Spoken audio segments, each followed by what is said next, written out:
Hi, everyone. Welcome to another edition of P&G Tips. I'm Gary in Stockholm. Hi, everybody. Hi, Gary. I'm Paul in Barnsley. So, Paul, we're getting together today to talk a little bit about some of the interviews that we did during the last Wondercamp Picture Book Retreat. And one of the main areas that we were talking about with different people was this idea of like how to work with social media presence in social media or presence out there and making contacts with people and stuff like that.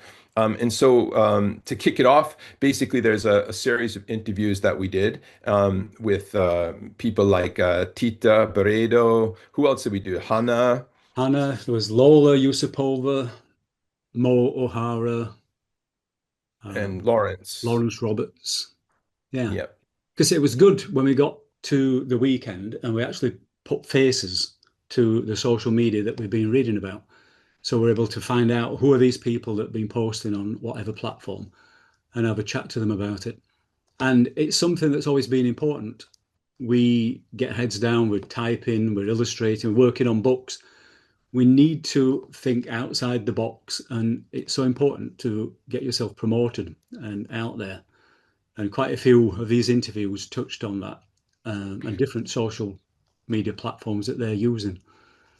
One of the things that was really good about the retreat was that you did a whole section on this, like a whole talk and presentation on the way that you're using social media, or even I'd like to say more than social media. It's the way that you're connecting both with potential readers, like you're going out there, doing school visits, making little kinds of like puppet frogs and all kinds of different, materials that you could merch, I guess you could say, Yeah. as well as then connecting with, as we talked about, the buyers, and that you do maybe through social media in that way, like the parents themselves, right? So there's a spectrum of people that you could potentially connect with. So you go through the schools, you go through organizations, and you can go through social media, and all those a way of reaching out to people rather than thinking, oh, I have to make a post. It's not so much about making a post, it's about sharing your work and the things you're doing, right? Yeah, that's right. I learned early on, before my books are published, that you need to be thinking professionally about promoting yourself. Establish yourself on the internet, get a footprint out there. So if someone's looking for Paul Morton Bug Belly books, Gary Fabry Ugg books, it's on there. They can find it. You've got a presence already. But then, as you've just touched on, we want children to read our books. We're going out to school events, but you don't promote to children because they're not the buyers. So you need to think bigger than that. Promote to a parent, they'll buy one book. Promote to a school, a teacher might buy a whole set of books for the class. Promote to a bookshop, and they're selling day in, day out to the public. Promote to libraries, and they'll get books in that fill gaps in their bookshelves. So you need to think outside the box and provide useful things to people. That's what I tried to cover in my workshop. And I know that other people have done that. It's not always buy my book, buy my book. You need to think of maybe supplying some curriculum needs. So do something that fills in the math section, the English section, the geography section on curriculum, all related to your book, but it's building up this big background of resources that back your book and carry you forward as an author illustrator. One of the things, I may not be 100% accurate, but one of the things I remember hearing about the Dr. Seuss books is that in the beginning, there was like he had like word limitations, and they were trying to like use a specific set of necessary vocabulary, and then he took that on as a co- as a way to contain some of the stories, and then to write within that container. And I think that was an interesting thing because what he was doing was working towards the curriculum, and what you're kind of, or whatever that, whatever that curriculum idea or might be. And maybe there's an awareness that you have already had, or maybe you've just decided, oh, I can create, materials that can help to support the book. Like, did you like do research like, oh, teachers need this, or is there a place where they say, oh, can we, I think maybe we talked about it at some point. There's like a place where you can put things up for teachers to use or something like that. I can't remember exactly what that platform is. It's a commercial, that, I think what you're talking about is a commercial platform that teachers subscribe to called Twinkle. Right, And right. there's a vast amount of resources on there. So I took that as like a benchmark of what I could be doing because I've got a background in design, so I can design all these similar resources to what I saw online and provide the kind of things that hopefully kids will use in the classroom. And I know Mm, that that has happened because when I've zoomed remotely into different parts, like abroad and in this country, I've seen some of my resources printed out and the kids are using them. So that's really pleasing knowing that there has been an end to that. Um, Something else that we've mentioned is the various platforms. It's time is a big factor. You're busy enough working on your books, aren't you? But it takes a mm, lot of time and to be committed to having some presence on at least one or two platforms. I've come away with ideas that I ought to be on Substack, and I'm not yet. Someone mentioned that moving all my resources, not moving them, but copying them over onto Pinterest would be really good because a lot of teachers use Pinterest. So that's on my list. Also, mm. Book Talk. Have you heard of Book Talk on TikTok? No. It's like a dedicated book promotion, book chat top TikTok site. All right. I've got this list of things that I want to get onto, as well as supplying Instagram and Facebook that I do at the moment. But do you remember when we interviewed Tita Burrido? She was saying you don't have to stress over content. Content can just be a reflection of what you're doing. If you're Mm. drawing a character, then just film yourself or take some stills of you drawing that character, pop that up online. That's what you're doing. And people are interested in that. And maybe it's important to remember, I think it's like 80-20. 80% of what you should do is not promote your book. 80% is giving and supplying useful information. 20% can be direct promotion and trying to sell your book. Back it Mm. up with a lot more useful stuff. So people, if you're just promoting your book all the time directly, I think people get a little bit fed up of that. But Mm. especially with Substack, when we interviewed Hannah Sanguetti, she's Mm. been on Substack. I think she said over a year now, or maybe 18 months. She spends quite a bit of time each week documenting how she works, and that's fascinating because I read her Substack posts. Mm. Fascinated how she creates textile and stitched illustrations. So learning about the process from another creative is what's fascinating. And she's not saying, buy my book, buy this. She's building up an audience and a following, which we need to let people know is it's an important part of what we're all about. Yeah, people talk about like adding value and all that kind of stuff, but really it is like just making an offering to people and say, hey, this is the interesting thing. Yeah, there's a book here that I've written and it has all these, whether it's a fiction book or a nonfiction book, it doesn't matter. The main thing is that, we're just trying to open up the dialogue and make connections with people even if it's digital in a real way. And then sometimes, like you said, then we meet in person, and it's like, oh, I kind of know you, and I have a relationship with you already. So then, if we wanted to work on something, we already have like a beginning, And I think that's another thing to think about too, in terms of this kind of uh, adding value and connecting with people in a more real way. It's not doesn't have to be fake. You're not making up something or deceiving in any way. What you're doing is you're trying to share the Mm. things that come up for you and if it's struggles or if it's the story or whatever value is there, you try to offer that. And I think that's a part of it.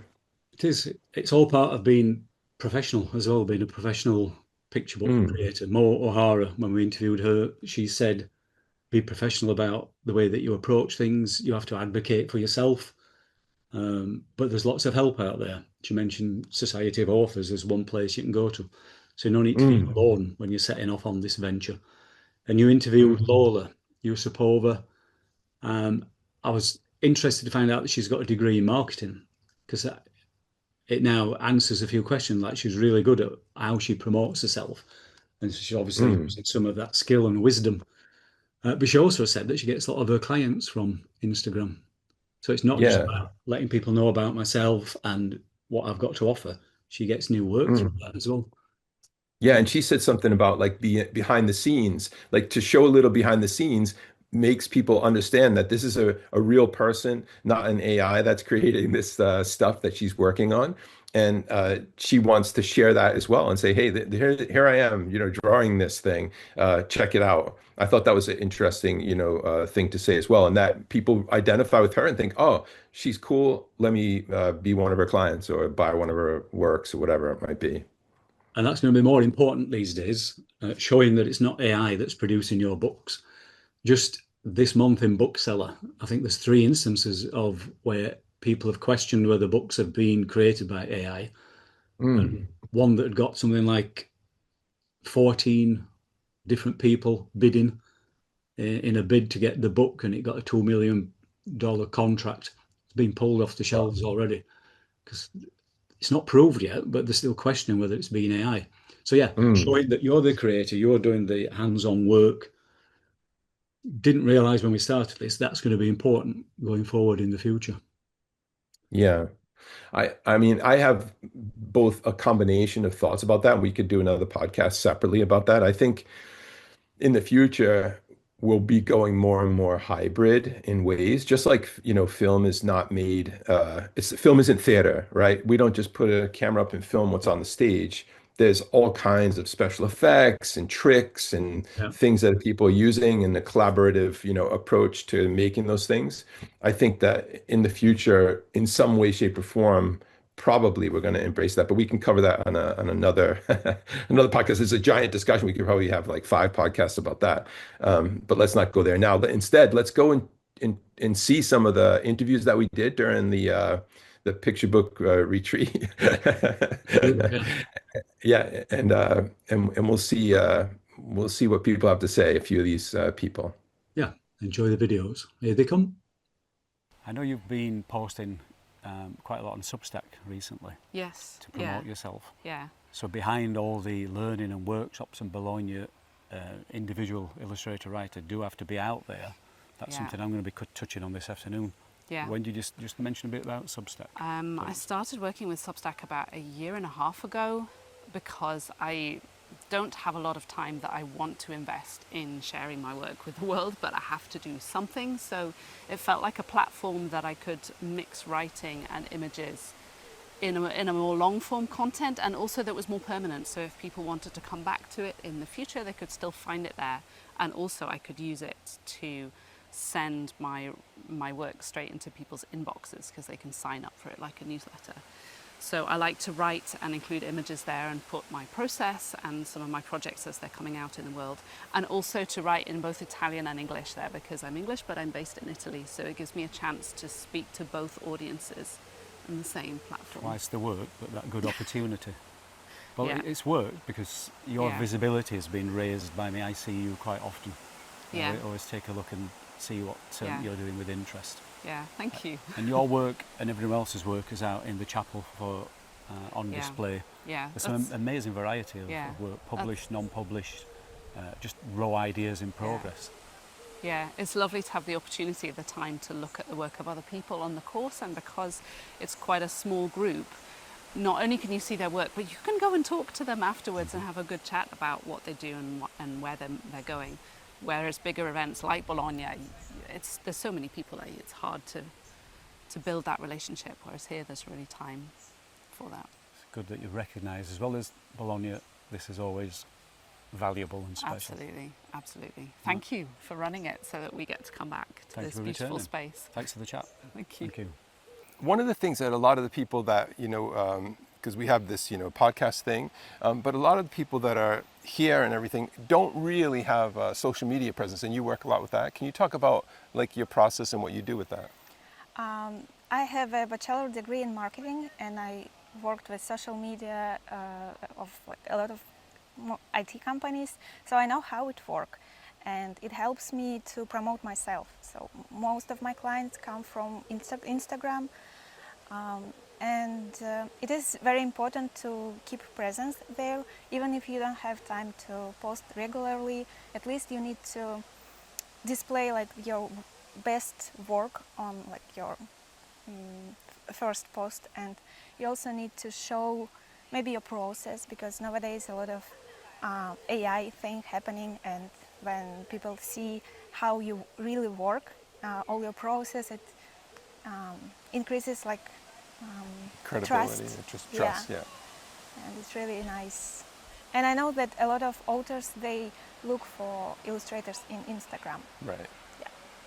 So if you were gonna like talk to someone like next year and they were like, oh, should I come to this? Should I join you or whatever? Or you're gonna be somewhere else but in the world, but you might come here again. But like, what would you say to them? Like, what's the benefit for someone that might want to come here? I would definitely recommend to come here because two major things which I can highlight. It's really useful advice from people, so you can get feedback for your portfolio if you're an illustrator, or your manuscript if you're a writer. It really helps because when you work with your story or illustrations all the time, your vision like kind of blurs, and the new perspective really helps to look at it from another angle. And inspiration, of course, when you listen all this journey of other authors, illustrators, it's really inspiring. Something that I touched on in my workshop was how important social media is. You can't just put your head down and work on your picture book. You've got to think about getting out in the world and let people know about it. Well, Tita's pretty much of an expert on that, and your workshop last year was showing people how they can quickly use Instagram, amongst others. So tell us why that is so important. Well, it is important because that's now the way to remind people that you exist and remind that you do amazing things. And it doesn't have to be complicated. You just have to be present. You don't have to create content. You know, that's your craft is your priority. So it should really be an extension, a smooth extension of what you've been doing. So if you're working on a character, a little video of you just doing some finishing touches on it, and then post that, blah, there you have. It's you showing something, you know, or if you're working in a cafe, or this is where I work, or here are some new projects. And if you have a book out, it's nice to show the book cover, but not only repetitively, you know, just the book cover, just the book cover. You show a little bit of what's inside as well, give a little extract of the text, of the illustration. So it's supposed to be a nice reflection, like mirroring your current achievements, your current projects. So what would a typical day or maybe a week be like for you? How often would you do that? I allow myself to play by ear. I'm not looking for numbers because of followers or something like that. I'm looking for connections, really. I want people to be able to connect with my work, and people like me too. That's so important for you to get new work and to expand your presence really in the world. So there are weeks that I do a video or two, or just a post. There are weeks that I do nothing because I am really working on my stuff. But I regularly post stories because that's really easy. You just take a picture and that's it. You don't have to say anything. But often when I'm working in the garden, I just get my phone and take a picture or a little video of what I'm doing there. And then I have that for another time. And reposting is good as well. So you have a post that you did a while ago and that did well, just repost it. Because the algorithm is blah, blah, blah. So a lot of people won't be seeing it often. So it's nice to have your best material to be reshown again and again. And also reposting other people's work, like being generous in passing on other people's posts. Exactly. So for example, here in the Picture Book Retreat, there's so much material happening, and you are taking pictures all the time because there's someone talking about something and they show in a slide very important information about trends or about how to make picture books work, and then you go to take a picture, and that's already something that you can share. And all the workshops and everything, the beautiful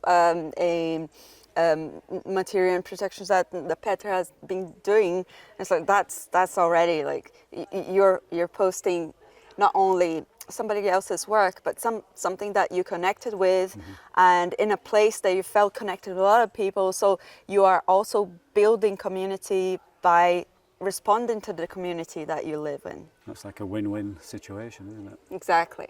And something we touched on this weekend is we're working on children's picture books. We can't promote to children, they don't buy the books. And if you promote only to the buyers, like a parent, that's still thinking small scale, think a little bit wider than that. We want what we post online and the resources that we create online and our visibility to get out to the what we call multipliers. So the teachers who want your book to fill a slot in the curriculum, or the librarians who want to get your book borrowed in libraries, and the booksellers in bookshops. So thinking bigger, Exactly. outside the box as a Exactly. professional. Often I go to a bookshop that I really like, and then I post and I tag that their Instagram and say this is a place that I come to work in, and more often than not they want to do a collaboration in that post as well. Or sometimes I go to a bookshop and I see a book that I really like, and then oh my god, this is so good, and then I show it, and then the editor of that book respond to that post. So that's a good way as well for you to create a connection and network, you know, in a very, very easy way and for free. Mm-hmm. Right. And it's a part that some author illustrators often forget, so good that we can remind them that. Yeah. Thanks, Tita. So Thank you. stay tuned. One of the things I was thinking about, I have never done it, but you know, like if you have a thing, right? Like Salvador Dali has like a mustache. Or whatever. Yes. If you look at him without that, it's like nothing. You know, he's just like a True. guy. And like, you know, Einstein had his crazy hair. I mean, there's all these kind of like things that we identify. Like a hook, a banana hook. Yeah, David Hockney had those like round glasses, Yes. right? So if you had like, if you're being the whole British thing, maybe you have a cravat or whatever it might be, Yeah. you know, as part of your little shtick, you know, it might be interesting just to see, but then you might have to wear that forever. Colonial safari suit. Like that, right? You know, like that. God. Yeah. You know, I think that would be good. I think you should try. Like, you don't want to go excessive because you might get stuck being that guy the whole time. I know. But then when you go to kids' things, like, you know, they love that shit, right? You know, like you're a character, basically. Yes. That's the Yeah. whole thing, I just think. have to be able to pull it off. Yeah, you're going to want something that you really want, right? Yeah. Might have to have a few drinks before I start. Yeah, tea. Tea. You want some tea? Yeah, I want some tea. Oh my God. All right, that's a good idea. I thought about what can I do, but yeah, then it feels false, right? It's got to be something that's natural for you too, or that you're committed to, I think, for it to work, I think. Yeah. Yeah. Yeah, committed. I have to be. I don't know, it's taking away from what I should really be doing. But I was there this year and I was sat there quite a lot thinking, I could just be making people cups of tea. It's just an idea I had. Yeah. So I'll see. Yeah, See where it consider goes. Yeah. All right, so we're here to talk about the end of the Picture Book weekend. Yes. And, you know, just, yeah, what were the highlights for you? What was the things that stood out for you and was most interesting for you? Love Petra's talks. They were fantastic. Very eye-opening and inspirational. Even just now, he had a chat with me and he's given me some homework to do, so that's great. What else was there? Iman's talks were fantastic. It's always good to hear from people in the profession on the other side of the doors, if you like, you know, and to make those connections is great. And just being here with other artists and illustrators, because we're all quite often locked away in our little cubby holes or in our studios, and it's quite a lonely profession at times, so to come to places like this is great to galvanise your thoughts and get your inspiration and your energy levels up, and you go home brimming full of ideas, and that's always great. Yeah, it's just the whole package. Yeah. Yeah, I'm ready to come next year. Oh, good. Yeah, put me down. I think all of the talks ended up saying, like, you have to advocate for yourself as an illustrator and as an author in any situation, whether it's publishing or television or whatever. You have to kind of stand up and advocate for yourself a bit. And it gave people the right to do that and the initiative to do that. Take yourself seriously and Take realise yourself it's seriously. a professional occupation and career. Yeah, but also that there's support out there. There Yes. are organizations that can help you. I talked to somebody about you can get legal advice from Society of Authors if you're a member, and all kinds of things to let you know you are not just floating alone in this world. There is a whole pool of people around you. So lean on us and lean on everyone to If this was an advertisement for next year's Wondercamp, what maybe 1, 2 things you would say to people to... I would say sign me up and sign me up fast because it sells out really quick. But yeah, just it's so worth it. It's worth it for the community. It's worth it for the information. It's worth it for experiencing the joy. We all kind of need a little bit more joy in our life now, Certainly, right? yep. So this was just a really joyful weekend celebrating picture books and diving in and being allowed to just talk about stuff, like nerd out nonstop for 3 days. So it You was heard great. it from the author of Puggles Snuggles that is just out now. Thanks, Mo. Yeah, no, I had a great time. Thanks. Thank you. Well, Paul, I feel really inspired both by our conversation and also watching revisiting the interviews that we did. I feel it's so inspiring to talk to people in real life that you have maybe followed on Instagram, looked at their work online or whatever it might be, and then you meet them in person. You're like, wow, this is a really wonderful, genuine person. So I was really happy both to meet them and also to be part of the discussions with them about this kind of material. Yeah, we've had the benefit of that ourselves in person, but hopefully this video that we're making, that you've made, it's also letting other people sharing that. They get to see the people behind the social media posts and behind the books. So yeah, I think hopefully it's useful for that. And if anyone missed our longer video that we made like a report of the event, the Picture Book Wondercamp that happened at Holland House in Cropthorne in July last month, then watch for the link at the end of this video and you can watch that. Great. And as always, bye from me in Stockholm. Bye from me. Watch out for the next episode. Bye, Gary. All right. See you later. Bye.